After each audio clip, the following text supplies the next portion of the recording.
बुद्धिबळात interest कसा निर्माण झाला? रावदत्त पालकर, सीनियर चेस प्लेयर. योग्य निर्णय, सेफ लँडिंग, अदरवाइज क्रॅश.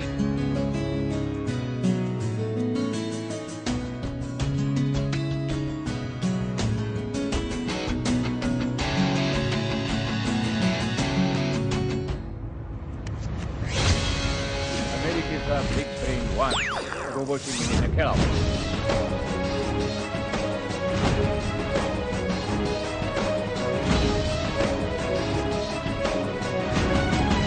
तुझ्यासारखी आई मला असती तर राजकारणाचा बळी न ठरता जगत जेता झालो असतो.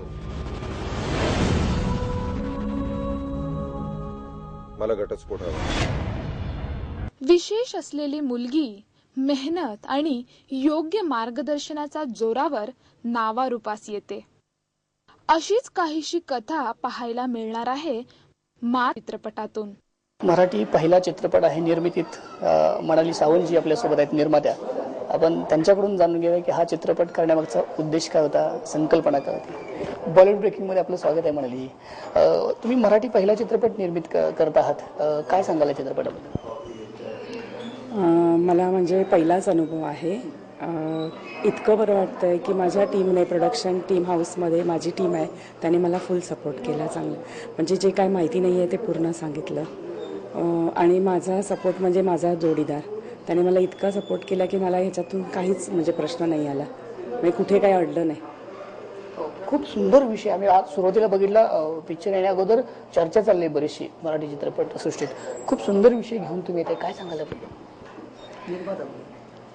एक म्हणजे स्त्री शक्ती निर्माता म्हणून मी ते सांगेन की त्याच्यामध्ये ईशा कोपीकर आहे, तिने मला खूप छान हे केलं आहे. त्यात छोटी रमा जी आहे, म्हणजे तेजश्री वालालकर, तिची भूमिका जी आहे ती अप्रतिम आहे. त्याच्यामध्ये तिने जे काम केलं आहे ते यापुढे तिला मिनी म्हणून ओळखलं जाणार. तेजश्री, तुझ्या भूमिकेचं, तुझ्या अभिनयाची चर्चा बरीचशी चाललेली आहे. खूप सुंदर अभिनय केलास एवढ्या लहान वयात, काय सांगशील? थँक्यू. आणि हा एक विशेष मुलीचा रोल आहे आणि यात ही विशेष मुलगी चेस चॅम्पियनसुद्धा असते. आणि तिच्या आयुष्यात कुठले प्रसंग येतात आणि ती कशी त्या प्रसंगांना सामोरी जाते आणि तिला तिच्या फॅमिलीचा, तिच्या आईचा कसा सपोर्ट मिळतो याच्यावर ही स्टोरी आहे. आणि फर्स्ट टाईम मराठीत रोबोट या सिनेमात आहे आणि याचं सगळं श्रेय आमच्या मनाली मावशीला जातं. विशेष मुलीचा रोल करणं हे खूप मोठं आव्हान असतं. कसं पेललंस आणि काय शिकलीस किंवा काय कसं केलंस हे सगळं? पहिले जेव्हा मला रोल सांगितला, माझी निवड मनोहर सरवणकर सरांनी केली, आमचे दिग्दर्शक, थँक्यू. आणि मनाली मावशींनी केली आणि मंगेश सरांनी केली, त्याबद्दल खूप थँक्यू. आणि जेव्हा मी तो रोल ऐकला त्या विशेष मुलीचा, तेव्हा मला भीती वाटली, कारण हे खरं असं होतं आहे तर ते खरं आपल्याला दाखवायचं आहे आणि ते खरं वाटलं पाहिजे. त्यामुळे मला टेन्शन आलं होतं पहिले, पण मग नंतर हळूहळू बहुतेक मला ते जमत गेलं. चेस प्लेअर तुला दाखवायचं, म्हणजे चेस खेळताना दाखवायचं, त्याबद्दल काही शिक्षण घेतलं होतंस तू अगोदर? असं कुठली गोष्ट शिकायची असली तर जास्त करून ट्रेनी वगैरे असे सर मॅडम असं नसतात. पण या सिनेमात मी जी विशेष मुलगी आहे त्या विशेष मुलीसाठी त्या शाळेच्या विशेष शिक्षिका आल्या होत्या. आणि त्याच्यानंतर मनोहर सर, मनाली मॅडम आणि सगळे आमचे बाकीचे सहकलाकार आणि चेस शिकवायला पण मला टीचर होते, तर त्यांनी मला खूप वेगवेगळ्या चाली शिकवल्या, म्हणजे शह, मात, किल्लेकोट किंवा असे जे वेगवेगळे बुद्धिबळातले शब्द आहेत ते मला त्यांनी खूप छान पद्धतीने समजवले. समीर जी असतील, ईशा कोपीकर जी असतील, यांच्यासोबत कामाचा अनुभव काय सांगशील? ते खूपच दिग्गज कलाकार आहेत आणि ईशाताई हिंदीतून मराठीत आली आहे, पण तिची भाषा ही खूप छान आहे. आणि म्हणजे त्यांच्याबरोबरच सुहास पळशीकर काका, मंजुषा गोडसे मावशी, अनंत अभ्यंकर काका आणि असे खूप म्हणजे मेघना वैद्य आजी, अशा खूप छान छान कलाकारही होते. आणि त्या सगळ्यांकडून खूप वेगवेगळ्या गोष्टी शिकायला मिळतात. म्हणजे कसं आपलं राहणं असलं पाहिजे, की एकदम छान आणि आपला स्वभाव कसा असला पाहिजे, आपलं राहणं किंवा आपले विचार करण्याची पद्धत कशी असली पाहिजे, हे सगळं त्यांच्याकडून शिकायला मिळालं. हा चित्रपट 27 डिसेंबरला ऑल ओव्हर महाराष्ट्रामध्ये प्रदर्शित होतोय. ऑल ओव्हर महाराष्ट्र 27 तारखेला हा चित्रपट प्रेक्षकांना 27 27 तारखेला ऑल महाराष्ट्र आम्हाला हा चित्रपट प्रदर्शित होणार आहे. चित्रपट प्रेक्षकांना बघायला मिळणार आहे. तुला विचारायचा प्रश्न की तू मूळची पुण्याची आहेस आणि आता पुण्याचं नाव देशाच्या पातळीवर करण्याच्या चित्रपटाच्या ह्याच्यात काय सांगशील? मी पुण्याची असल्याचं मला खूप अभिमान आहे, कारण असं कुठलाही इतिहास म्हणायला गेला तर पुण्याचं नाव पहिले असतं आणि पुणे तिथे काय होणे. आणि आता या सिनेमातून मला तिथे नेताना खूप छान वाटलं, कारण आपलं शहरच इतकं छान आहे आणि सगळे खूप छान प्रतिसाद, चांगल्या गोष्टींना पुणेकर नेहमीच प्रतिसाद देत असतात. तसाच ते या सिनेमाला देतील अशी अपेक्षा आहे. आणि खूप ते करताना खूप वेगळं वाटलं. आणि जसा तो रोल त्या चेस चॅम्पियनचा आहे, तर ती चेस चॅम्पियन विशेष मुलगी असल्यामुळे ते करताना जास्त मजा आली. मराठी चित्रपट-सृष्टीला खऱ्या अर्थानं सुवर्ण दिवस आहेत.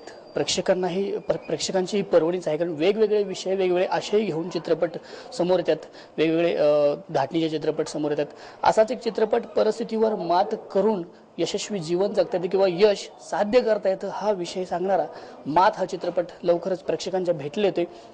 त्या मात या चित्रपटाची टीम आपल्या सोबत आहे. आपण त्या टीम सोबत गप्पा मारणार आहोत आणि जाणून घेणार आहोत की हा चित्रपट नेमका काय सांगून जातोय आणि काय सांगायचं या चित्रपटातून. तर सुरुवात करेन की सर, आपण खूप मोजके आणि खूप वेगळे विषय असणारे चित्रपट निवडता. तुम्हाला मी बऱ्याच चित्रपटातून बघत आलो. या चित्रपटाचं एक वेगळेपण काय सांगाल तुमच्या कॅरेक्टर धरून? चित्रपटाविषयी डिरेक्टर जास्त चांगलं बोलू शकतील. माझं कॅरेक्टर म्हणता येईल एक आर्किटेक्ट आहे, वेल नोन आर्किटेक्ट. टर्न की प्रोजेक्ट्स घेत असतो, देश विदेशात कामानिमित्ताने जात असतो आणि त्याची एक सुंदर बायको आहे जी मिस वर्ल्ड आहे आणि छान दोघांचा संसार चालू असतो, छान चिमुरडं पोर होतं आणि त्या पोराला काही प्रॉब्लेम्स असतात आणि त्या प्रॉब्लेम्सला सॉल्व्ह करता करता दोघांमध्ये एक हळूहळू कसा दुरावा होतो आणि तो दुरावा कमी होतो का नाही हे तुम्हाला चित्रपटात दिसेल.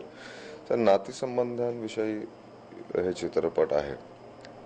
निश्चितच नात्यांचं महत्त्व सांगणारा हा चित्रपट आम्ही काही बघितलं तर मुलगी आणि ते नातं सांगणारा हा चित्रपट आहे. तुम्ही या चित्रपटात एक रोल प्ले करताय सुंदरसा. तुम्ही काय सांगाल तुमच्या रोल संदर्भात? नमस्कार, माझं नाव राजेंद्र शिसतकर. आतापर्यंत तुम्ही मला क्राईम पेट्रोलमध्ये इन्स्पेक्टरच्या भूमिकेमध्ये पाहिलं, पण या चित्रपटात मी इन्स्पेक्टर नाही आहे. याच्यात मी एक कॉर्पोरेट ऑफिसमध्ये काम करणारा समीरजींबरोबर त्यांचा एक मित्राचा रोल करतो. याच्यामध्ये मी त्या ईशा कोपीकर आणि समीर धर्माधिकारी यांचा एक जवळचा फॅमिली फ्रेंड असतो आणि ज्या वेळेला यांच्या घरात एक प्रॉब्लेम तयार होतो तर तो प्रॉब्लेम सोडवण्यासाठी म्हणजे दोन्ही बाजूला सांभाळण्याचा प्रयत्न मी करत असतो. आणि चित्रपटाचं नाव मात आहे. तो मात नाव यासाठी आहे की माणसाने नियतीवर केलेली मात आहे ती, की जो प्रॉब्लेम आहे तर तो सोडवताही आला पाहिजे. तर या चित्रपटात जो प्रॉब्लेम दाखवलाय तो प्रॉब्लेम काही असं फार हे नाही आहे की त्याच्याबद्दल कोणाला माहिती नाही आहे. हा प्रत्येकाच्या घरात असू शकतो, शेजाऱ्यांमध्ये, नातेवाईकांमध्ये, पण त्याच्यावर उत्तर काय हे कोणाकडेच नसतं. या चित्रपटातून आम्ही त्या प्रश्नाचं उत्तर देण्याचा प्रयत्न केला आहे. आणि माझं कॅरेक्टर, माझं नाव याच्यामध्ये जोशी असतं. म्हणजे हे सगळे प्रेमाने मला जोश म्हणत असतात. जोश आहे, खूप एनर्जेटिक, हॅपी गो लकी माणूस आहे. मला असं वाटतं की बाकी सगळं तुम्ही चित्रपट बघाल तेव्हा तुम्हाला त्याची उत्तरं मिळतीलच. निश्चित नातेसंबंधावर हा चित्रपट. आम्ही शेवटचं जे डायलॉग तुमचा ऐकला की मला घटस्फोट हवाय, नात्याला कुठेतरी तडा जातोय असं वाटतं. काय त्याबद्दल काय सांगाल? म्हणजे आजकाल फार सहज शब्द निघतो हा की मला डिवोर्स हवाय की मला घटस्फोट हवाय.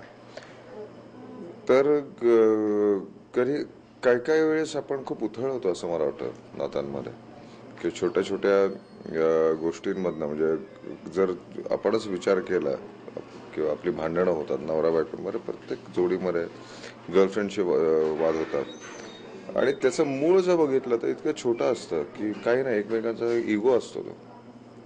स्वाभिमान नाही म्हणाल की इगो असतो तो, की तू का मी का. आणि त्या रूट लेवलला समजा आपण एखाद्याने दोघांपैकी एकाने समजा नमतं घेतलं, एकदा तू एकदा मी असं वाटून घ्यायचं असं मला वाटतं. तर तो प्रॉब्लेम जो येणारा प्रॉब्लेम रिझॉल्व्ह होऊन जाईल. त्या प्रोमोमध्ये तुम्ही म्हणालात की हो त्या टोकापर्यंत यांची नाती जातात आणि बघू त्याचं काय तुम्हाला पिक्चरमध्ये कळेल की नक्की होतो का नाही घटस्फोट. ईशाजींचा हा पहिला चित्रपट आहे, त्यासोबत मराठी चित्रपटात पहिल्यांदा येत आहेत. काय सांगाल त्याबद्दल, कसं काम करताना काय वाटलं काय? सगळ्यांना सुरुवातीला असं वाटत होतं की मराठी कितपत येईल आणि आम्ही काही वर्षांपूर्वी एकत्र काम केलं होतं. तर तेव्हा खरंच ती अजिबात मराठी बोलली नाही. कारण मी म्हटलं काय कसे आहात, पहिली आमची भेट होती. Sorry I can't speak much of Marathi. आणि नंतर ती सरावानंतर आता जे बोलतात I think she is very good in Marathi. खूप चांगलं मराठी बोलते ती. अनुभव काम करताना मजा आली.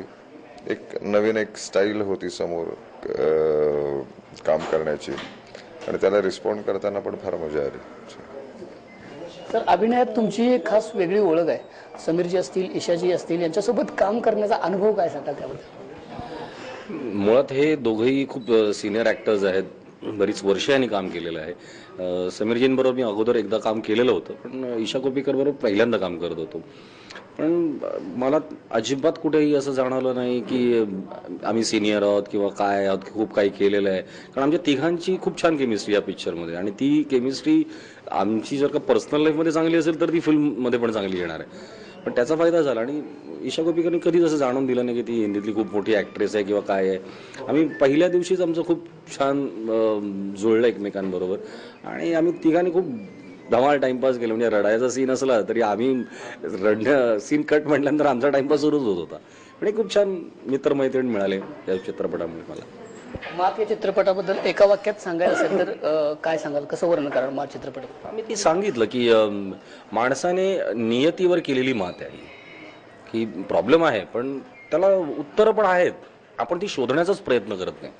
या चित्रपटामध्ये तो शोधण्याचा प्रयत्न केला आणि तो यशस्वी प्रयत्न आहे. हो, नियतीवर केलेली मात. आणि कसं की आयुष्यात आपण मात करतच असतो प्रत्येक गोष्टीवर. कधी कधी आपल्याला कळत नाही की आपण मात केली. हो, केली आहे. कारण खूप मोठे मोठे छोटे मोठे असे प्रसंग आयुष्यात येत असतात, त्याच्यावर आपण मात करतच असतो. जेव्हा थोडा त्यापेक्षा मोठा प्रसंग येतो तेव्हा थोडीसं आपण गडबड होते. पण आपल्या बरोबरची जी माणसं असतात, बरोबरचे मित्र असतात, जवळचे म्हणता येईल, आपल्या नातेवाईक असतात, त्यांचा कुठेतरी हातभार लागतो आणि ते मोठा जो आलेला प्रसंग असतो त्याच्यावर पण आपण इझिली मात करू शकतो. आय थिंक सो मात ही विक्ट्री आहे, हे निगेटिव्ह नाही आहे.